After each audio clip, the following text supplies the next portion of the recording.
Hello everyone, welcome back to my channel. My name is Georgia. I hope you're well. Please ignore the croakiness. I have decided I'm poorly, apparently. Today we're going to be doing another 24-hour readathon. Now, if you've seen any of my previous ones, I cannot read for 24 hours straight.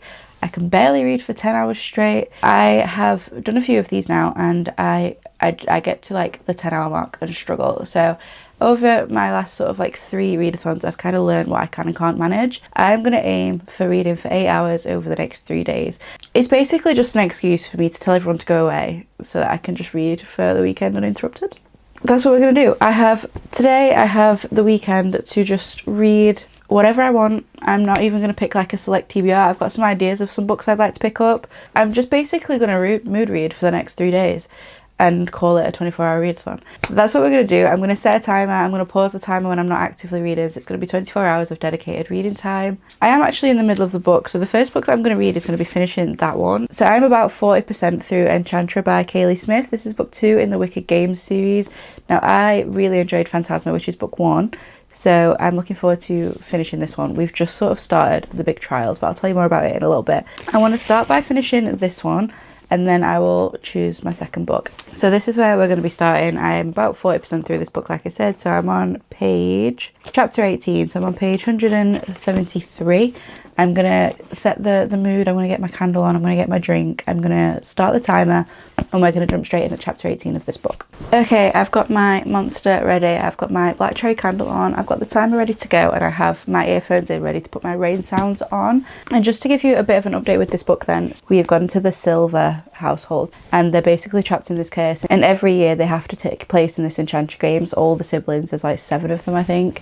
Whoever wins gets a year of freedom and a piece of something from one of the devil's collections, and it's also something to do with their mum, but I'm not entirely sure what that's about yet. With Guinevere entering this house on this one night, she basically then ends up stuck. So they're like, well, you physically can't leave now, the devil won't let you leave, so you're gonna have to take part in these games, but since your last name isn't Silver, you will have to marry one of the brothers and convince everybody that they're madly in love, or the devil will just kill her off straight away. That's where we're at. So they've got married, they're having to convince everybody of their love, and they're now entering round 1 of the hunt. So I'm going to jump straight into this. So let's start the timer, and I'm going to just crack on. Drink ready, candle on, let's begin.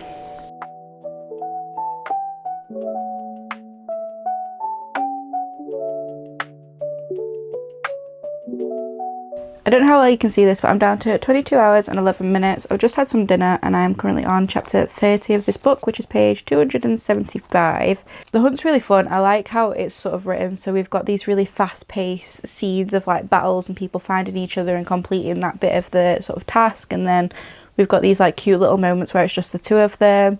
And we've got that really fun back and forth. Obviously, they're having to try and convince everybody that they're like madly in love, but there's these mirrors, which are basically cameras that broadcast the hunt everywhere, and or like to the demons and stuff in hell. And I just think that the contrast between them actually sort of hating each other, but then having these really sweet little moments where like one of them's hurt or things like that. And I just think it's a really fun sort of mix of hot and cold with our 2 main characters, but also like the fun and the drama of them being hunted down by the siblings, and seeing the sort of like backlash of these siblings having this fight every year, even though they are family at the end of the day, and they're having to like kill each other. So I'm gonna crack on and keep reading, and I will get back to you when I have some things to update you on.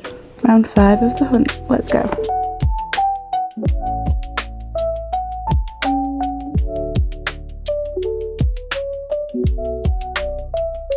It's time for round 7, the final hunt. Let's go.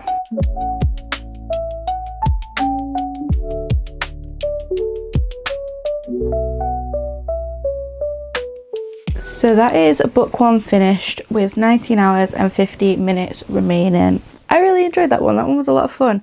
I think the ending was like super clever and like kind of caught me off guard, I'll be honest. I was a bit baffled. It was really clever how they sort of wrapped that up. I really liked that we have some of the characters from book 1 coming back in at the end as well, just to sort of wrap it all up. I know there's a 3rd book, and it hasn't really set it up in this one, so I don't know if the plan was this to be 3 books or not, but like I have no idea really who this last book's going to be about. I'm intrigued to see how that sort of goes. I really enjoyed that one. That was a really good start. I think I'm going to settle on about a 4-star.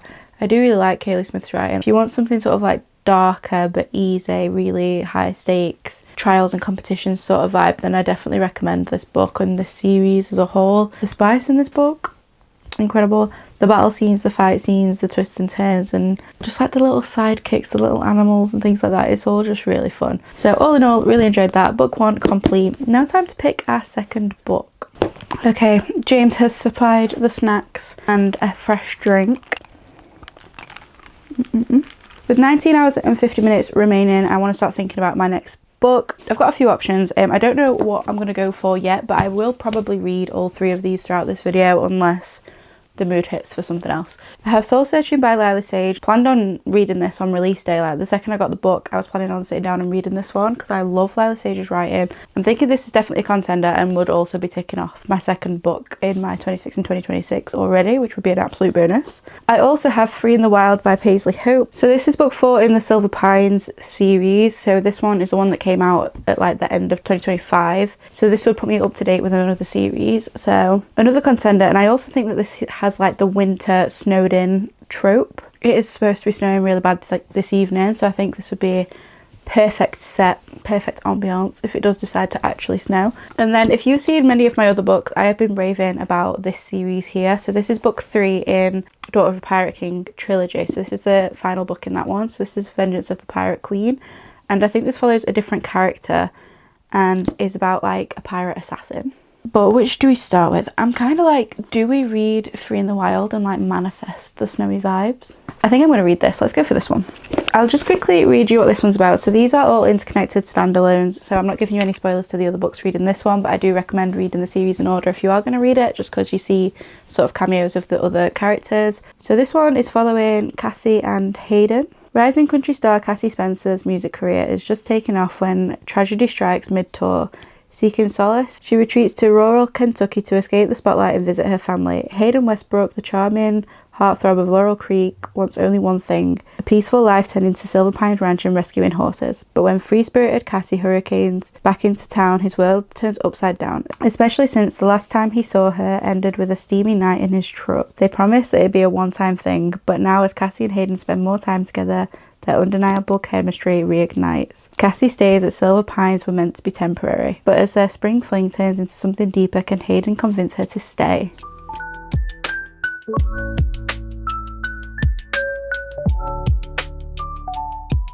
So I'm here with a bit of an update on this book then. So we're on 16 hours and 19 minutes remaining. And I am, I'd say about 40% of the way through this book. So I'm on chapter 24, which is page 154. So in this book, we are following our main character from book 3's younger sister, and then the ranch hand who's been working on Ashby Farm. Cassie is an aspiring musician. She's a singer-songwriter sort of vibe. She wants to be a songwriter, but her manager's being really pushy on loads of tour dates and trying to get her well known before she can drop being the musician side and just do the songwriting side of it. Then we have Hayden, who is really close to the Ashby family, sort of like become one of them, as he is sort of Wade's big helping hand on the ranch. Cassie comes to visit during the middle of all her tour to come and meet her new niece. They end up having like the most amazing one night stand, but then Cassie's going straight back on tour, so she says, oh, I'm just going to nip inside and basically just like ghost him. After this one night stand and her sort of like in it, we jump a bit further on. There's a bit of like a time jump where something quite traumatic happens to Cassie whilst on tour, which basically brings her back home to living on the ranch with her sister and the rest of the Ashby clan, which does make her neighbours with Hayden. So we're then following them, sort of figuring out how they feel after all this. He has a lot of anger towards the situation because A, he was ghosted, and B, like it kind of put his job on the line a little bit. Cassie's now back home. She is living the ranch life, trying to get her head sorted and trying to overcome this really traumatic event that she's been through, and Hayden's sort of like been not forced into, but he's seen her at some of her worst points and is trying to help her overcome everything that she's gone through recently. I'm probably going to read for another couple of hours. Like I said, I'm on 16 hours at the minute, so I'm probably going to read for a little bit longer downstairs until I get sort of tired. I'll be back to you for an update tomorrow, but so far really enjoying this one. Good morning. I have decided I am spending a full day in my pyjamas. So I've got out of the shower, I've dried my hair, I've put some clean pyjamas on, and this is how I'm going to be for the remainder of the day. So I didn't manage to get too much reading done after last check-in. I've picked today's candle. I'm going to go for a Wickford & Co.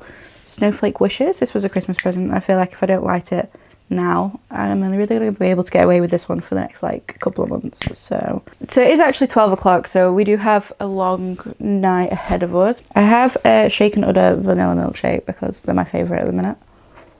And we will save my monster for a little bit later on because I'm actually quite awake at the moment. We have 15 hours and 20 minutes of dedicated reading time to go. So I'm just going to jump straight back in. So we're jumping in today on chapter 33, which is page 204. Grab your book, grab your snack. Let's jump in for day 2 and from hour 15. Let's go.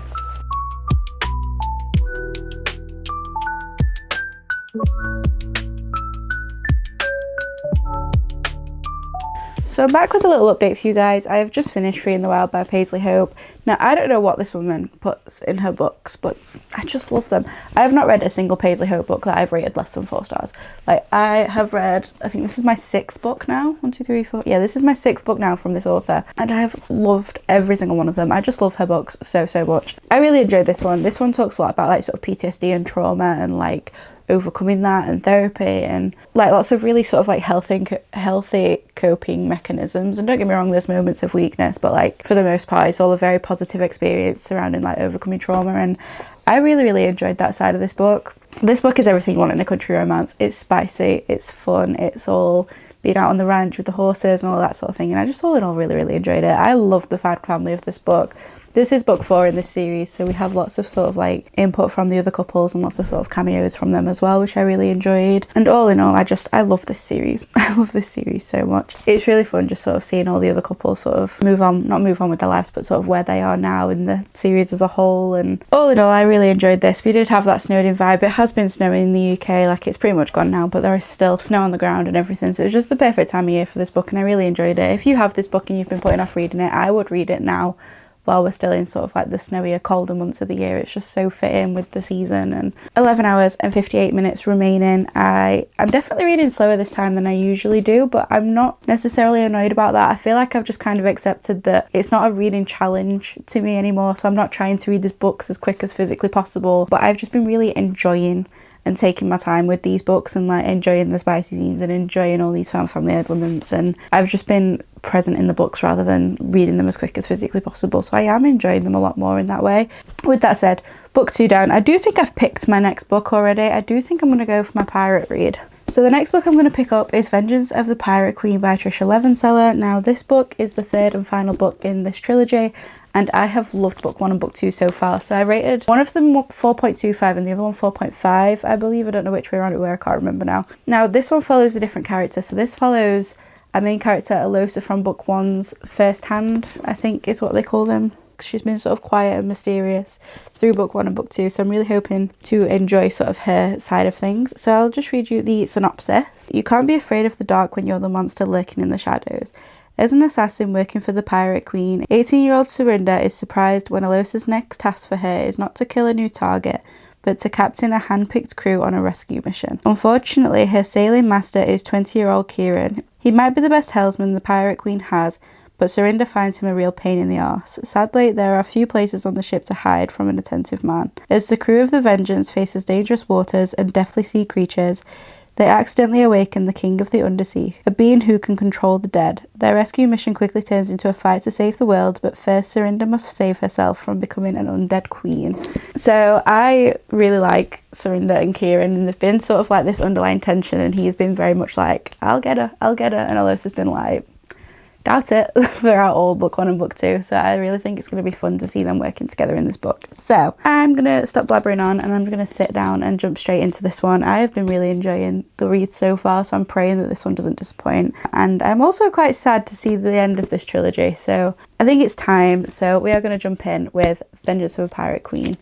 So I've just read chapter 1 of this book, and there's just something about the way that Trisha Levenseller writes these like really strong, powerful women in a stereotypical like man's world that I just love. So like this first chapter has literally just been our main character Surinder on this like massive killing spree, and I just love it. She's been sent on a mission to kill one of the pirate lords that we've seen in the other 2 books, and like she's been sent to kill him, and then overhears conversation about these 2 men that have been like really nasty and like assaulting this woman, and just goes all like absolutely not on my watch and just like kills the entire crew. And I love her. She's so good. Just love like the detail and how brutal that whole scene was. I'm gonna get straight back into it. I just wanted to give you that little update. So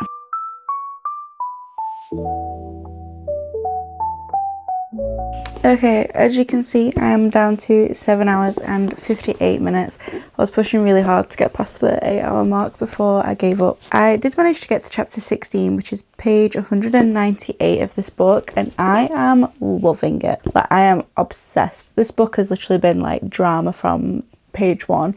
It's been so high stakes, it's been so fast paced, it's just been so much fun. We follow our main character Surinder. Now Surinder is, I think I said earlier that she's the first mate. She's not, she's just a pirate assassin, but she's a big part of the crew and a big part of like Alosa's inner circle, if you like. We really learn a lot about Surinder and her past in this one, and I just think it's so interesting. But she is entrusted with a mission of finding basically a lost part of the crew. So she sets off with her new crew with like Kieran and a few other people that we've seen in book 1 and 2, and she's basically sent on this mission. It's just one thing after the other for the poor lass. She's never captained her own ship before. She's so used to like instruction from Alosa, and she's just been thrown in the deep end. For there's like no other better way of explaining it really than she's literally just like, off you go. She has to sort of face all these challenges and fix all these problems on her own. I do like how the romance is sort of going in this book as well. So like I say, we do have Kieran, and Kieran's been sort of the scene for a long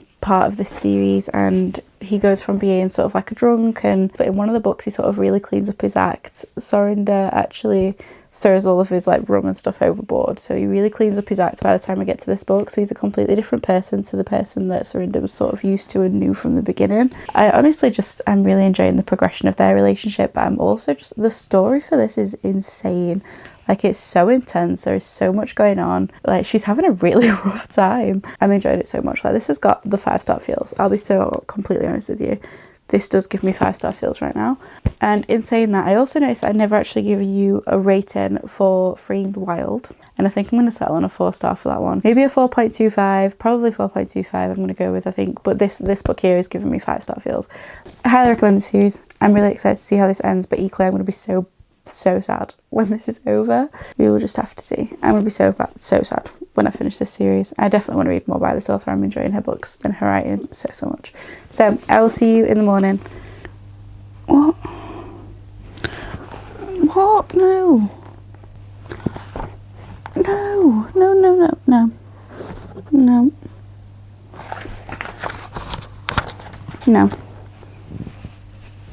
This guy's a dick. Leave the little ones alone. What the fuck? He's a dick.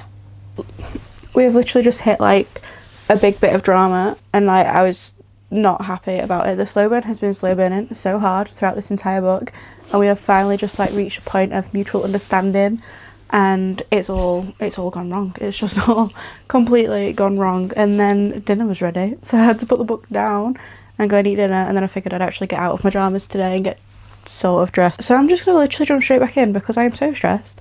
I need to know how this plays out, and I am praying that this goes well. So I literally have like 50 pages left of this book to go, so I'm just going to jump straight back in on chapter 24. Let's see how this book ends. I am praying Surinder gets her happy ending, because the girl deserves it. She has had a shit run at life. Let's get Surinder's happy ending. I just love how she writes battle scenes. They're so like detailed and in-depth, and everything is thought of, and it's so clever. I can't read quick enough. This scene reminds me of, do you know, if you've seen Guardians of the Galaxy, at the end when they're like having the fight off over the gem, and he grabs the gem and it's killing him, and like everybody joins hands with him to like try and help him harness the power of the stone.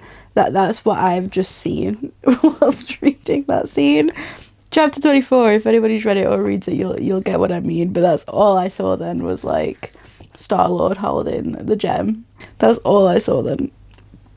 Okay, we are on 5 hours and 52 minutes, and I have just finished this book. I honestly loved this so much. This was such a fun read, and I feel like it was just exactly what I need. I feel like this entire video has just been back-to-back bangers, to be honest. I really liked how this one ended, as you can probably see by some of my reactions to the end of this book. I really enjoyed this one.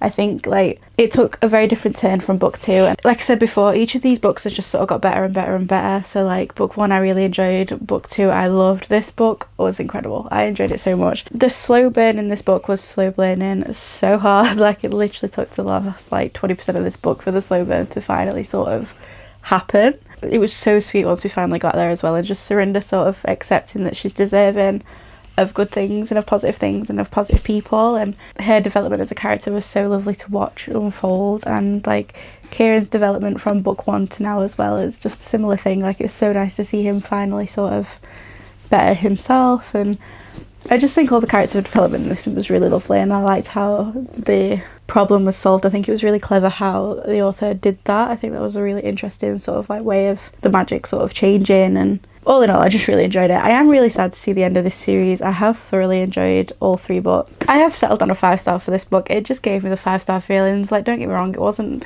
like perfection, but just for like pure enjoyment I have to rate this 5 stars. It was just so enjoyable and so much fun, and I just had the best time reading it. I have a couple of options for my next book and I've not fully decided what I want to go with. I mentioned before wanting to read Soul Searching by Lila the Sage, and this is on my 26 and 2026 and does feel like the smart option of something to read. But as I was sat here looking at my TBR card, I also found another book that I would really like to get to, and that is The Mistake by Elle Kennedy. This is book 2 in the off-campus series by this author. I do think I'm going to go for this one. So this one follows our main characters Logan and Grace. Hello. Just to read you the back then. He's a player in more ways than one. College junior John Logan can have any girl he wants. For this hockey star, life is a parade of parties and hookups.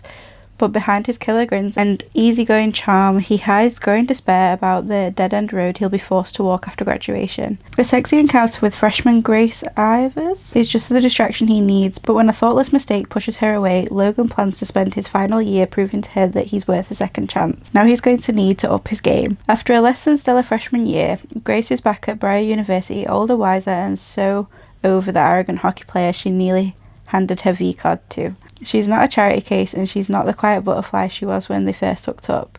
If Logan expects her to roll over and beg like all the other puck bunnies, he needs to think again. He wants her back, he'll have to work for it. This time around, she'll be the one in the driver's seat, and she plans on driving him wild. So it sounds like we've got a bit of a second chance sort of vibe, so I'm really looking forward to this one. I've heard really good things about this entire series, and I did really enjoy book 1, so we'll see what book 2 brings.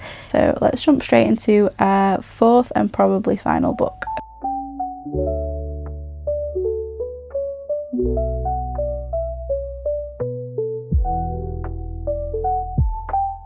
But I'm on chapter 18, which is 43% of the way through this one. So at the beginning of this book, we're following Logan. He's one of the ice hockey players for this university, and he's just a massive player. One night, he basically ends up going to this party, but he's forgot his phone. He's still sort of like mourning and grumbling over the fact that he didn't get the girl from book 1. And he's basically going to this party and gets the wrong number, like the wrong room, knocks on the door, and it ends up being Grace's room. And they end up just spending some time together and like watching a film and all that sort of stuff, and spark up this like weird little, not even one night stand, they just get a bit handsy sort of thing. But then it kind of just starts from there. They don't get each other's numbers, it all rotates until it ends up, they meet up a few times, they go on a couple of like, not necessarily dates, but like bump into each other when out and about, and end up going and watching the same film, things like that, at the cinema. And it all just kind of goes a bit wrong from there and blows up in their faces a little bit. And he basically has a year of freedom left before he is going to be sort of running his dad's car shop. So he's been talked into making the most of this last year, and has decided that Grace needs to be part of that year of freedom. I think we're about to get like a lot of like groveling and trying to crawl back and win her back and stuff, and I think it's going to be a really fun little read. So I am really enjoying this one. I like how all the characters sort of have their own thing going on. Like in this one we do have a lot of talk about addiction and things like that. I really like the contrast between these like fun, spicy college romances, but equally each of these characters does have their own sort of like issue. So I'm going to jump straight back into my book. I'm really enjoying it so far. I really like Grace. I think she's really sweet and funny and innocent and trying to get through college life. She's been betrayed by her best friend. She's had this issue and this run-in with Logan that's really sort of taken her confidence, and she's just so sweet. And I'm looking forward to watching Logan beg for forgiveness. I'm going to jump straight back in, and I'll be back to you later.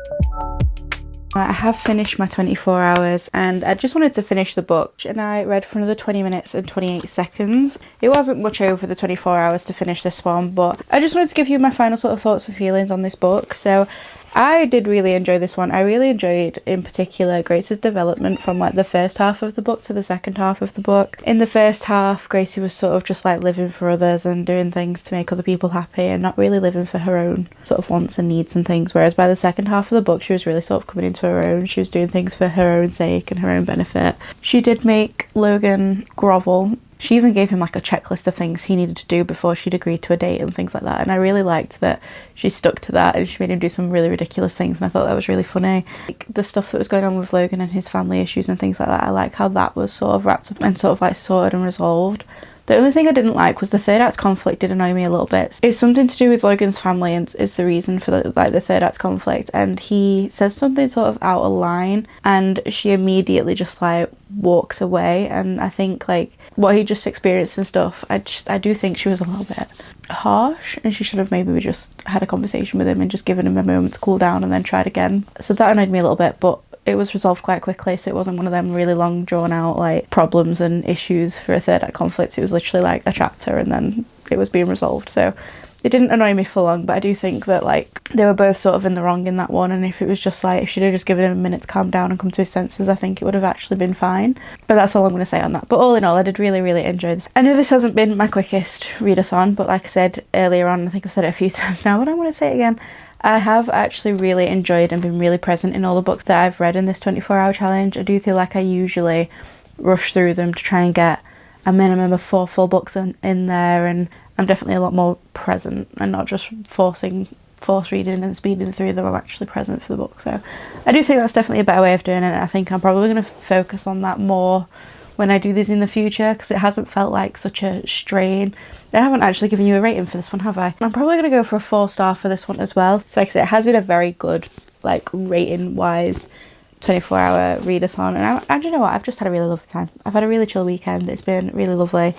It's just been dedicated time to sit and read. So I'm really happy with that. That is all I want from these sort of readathons from now on. But thank you so much for watching this video. I really hope you enjoyed it. If you did, don't forget to like, comment, subscribe, all that fun stuff. And as always, my social media, my Amazon, my Goodreads and my business email are all in the description bar below. I'm going to do some more of these. I'm aiming to do them sort of every 3 months, every 3 or 4 months. I did say every season. I'm hoping of that as like a minimum, because I do think it's just a really fun way to sit and read lots of books. I'm going to stop blabbering on and I will hopefully see you guys in the next video. Take care.